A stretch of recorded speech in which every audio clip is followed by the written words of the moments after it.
5, 4, 3.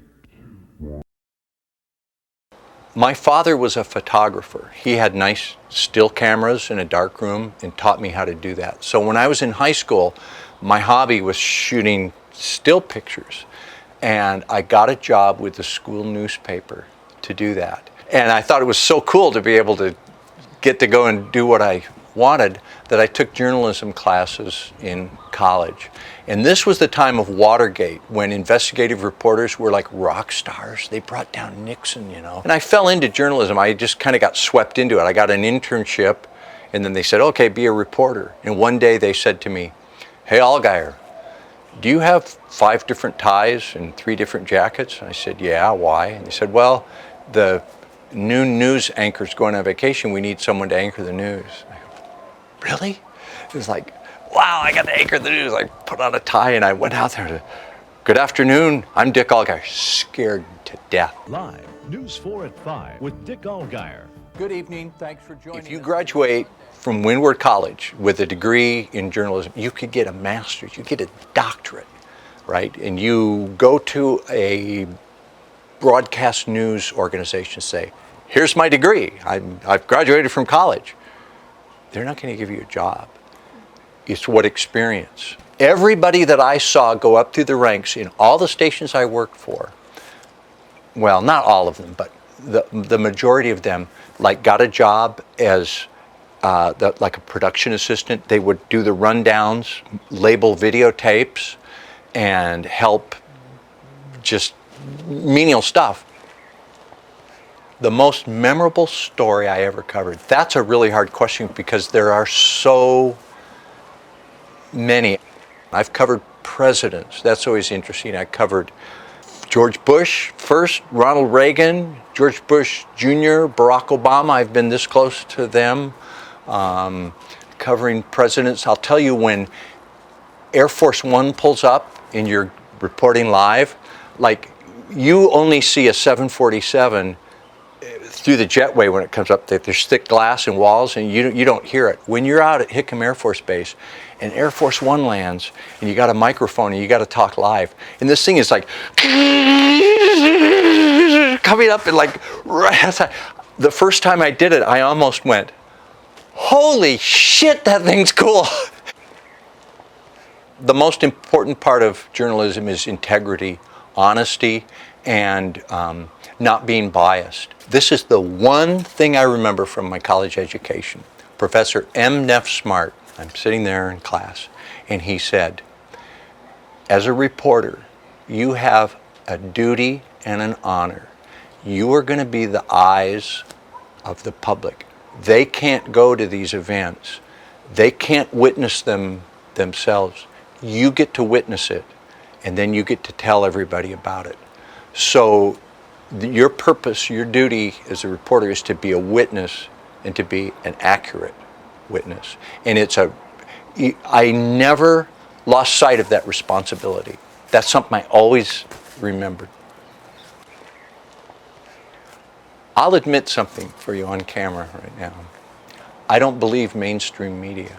I worked in mainstream. Okay, I'm not talking about mainstream media like local KGMB, KITV.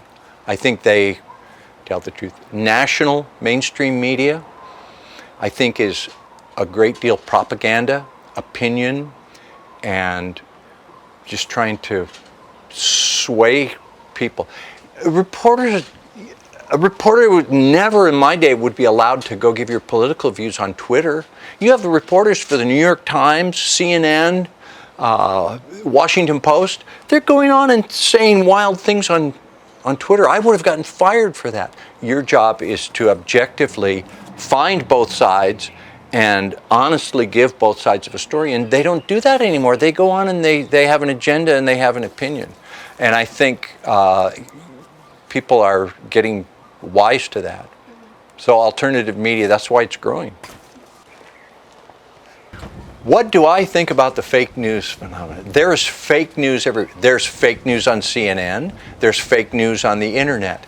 Any point of view that you have, there will be fake news associated with it. It's so hard to not get taken in by fake news. You have to read a lot, listen a lot, I learn a lot by watching. I'll find a presentation someone gives on the internet that lasts 2 hours and listen to them and then cross-check it just to learn things. Read books. When the mainstream media labels alternative fake news, that's their last dying gasp. They know they're dying. That's them trying to clutch on to their credibility. It's not so much that they're like evil. I think it's just that the world has moved past them. There are so many sources of information. Anything you want to know, you can find out on the internet. You can go become an expert on any subject. So it's empowering people if they'll take the time and energy. People get caught up in their own little paradigm and they only watch things that reinforce what they believe in. And they just want that reinforcement. It's a self-reinforcing loop they set up. You need to go out and challenge yourself. I watch things I don't agree with. I try to. I think there are a number of big stories right now. One big story, E.T., flying saucers. There's something to that. They're not telling us why. That's going to come out. I mean, it is slowly coming out. It's like a slow disclosure. That's going to be a big story at some point.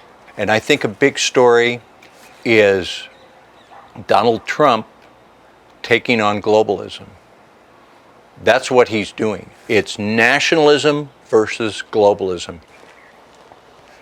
From the point of view of a broadcast journalist, someone who does video journalism, my advice would be learn all facets of the craft. Be able to go out, shoot your own video, edit your own video, ask your own questions, and produce your own work.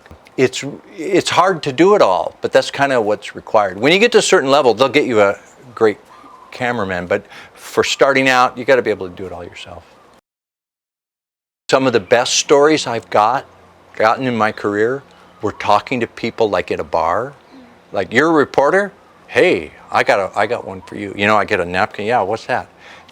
I worked out at the Dugway Proving Ground. Did you know that there's mustard gas leaking up out of the ground and it's a problem? I go, really?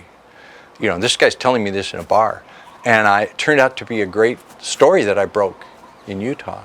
Good evening again, everyone. Our top story tonight, a potentially frightening situation uncovered by reporter Dick Allgire. A former security guard at the Tooele Army Depot says that mustard agent, a dangerous blistering agent, buried in pits at the depot, is now surfacing. Dick is here now with exclusive details. Dick?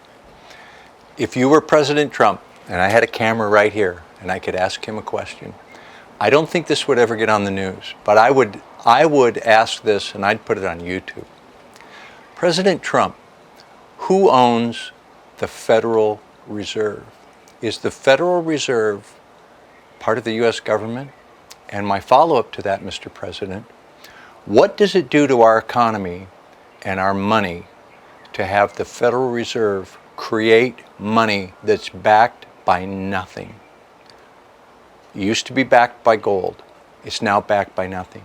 What has it done to my buying power, my life, to have what they call quantitative easing? That means quantitative easing means they make fake money out of nothing and put it into the economy. What's that doing to retirees? What's that doing to people on fixed income? What's that doing to our entire economy? That's what I would ask. Here's another question I'd ask Donald Trump. Donald Trump, you're a builder. You build skyscrapers. You know architecture and what holds a skyscraper up. When Building 7 fell on 9/11, what caused that?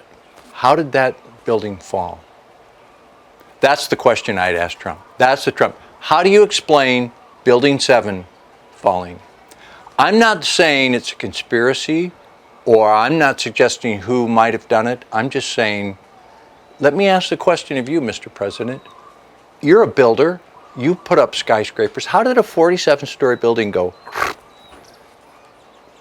What caused that? No plane hit it? A fire? How do you explain that, Mr. Trump? That's what I'd ask. Thank you, Rob. That's the news for tonight.